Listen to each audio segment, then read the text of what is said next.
Hello, and welcome to Boomerang Book Bites. The book I'm most passionate about this week is Go Set a Watchman by Harper.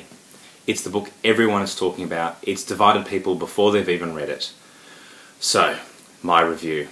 I think what's really important with this book is to read it in its context. It was written before To Kill A Mockingbird. It was written before To Kill A Mockingbird became the success it was. It was written before To Kill A Mockingbird was turned into a famous movie. It was written at a time when America was going through great change and great upheaval, particularly in the South. And that is what Harper Lee's tried to capture. It's also important to remember that this is a manuscript that hasn't been edited in 55 years.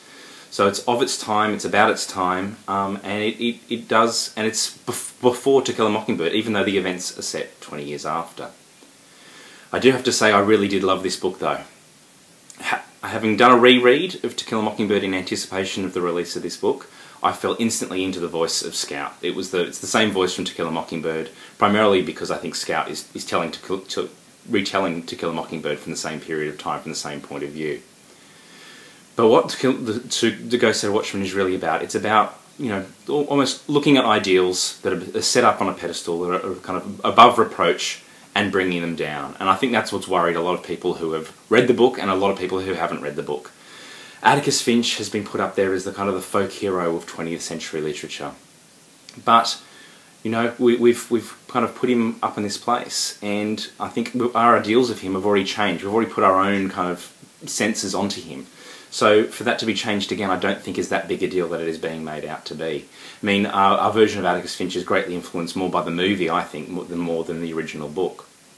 The real hero of this book, though, is Jean Louise Scout Finch. She's always been the hero. She was the driver of To Kill a Mockingbird. Her innocence and her questioning of authority and what was going on around her drove that story, drove the message of that story. And in essence, it's her again that drives the message of this book, because she discovers something about her father she doesn't like, and it's her trying to deal with that, trying to cope with that, trying to learn from that.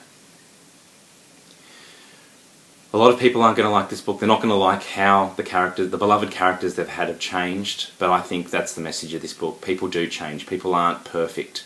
We don't live in a perfect world. We don't have these people that are, their ideals are everything that we hold, and they do change over time.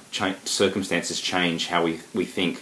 And I think the important message is that we understand how everyone thinks. We understand different points of view. We look at different ways to come at those points of view, and we let those points of view adapt and change to how we think, but still holding on to our true core values, which is what the message of this book is about. This book is going to cause controversy. It is controversial already, but the definition of a great book is a book that makes people talk, and we were talking about this book before it was released, we're talking about it after it's released, and we're going to be talking about it again for many months, many years to come into the future. And that is my definition of what a great book is.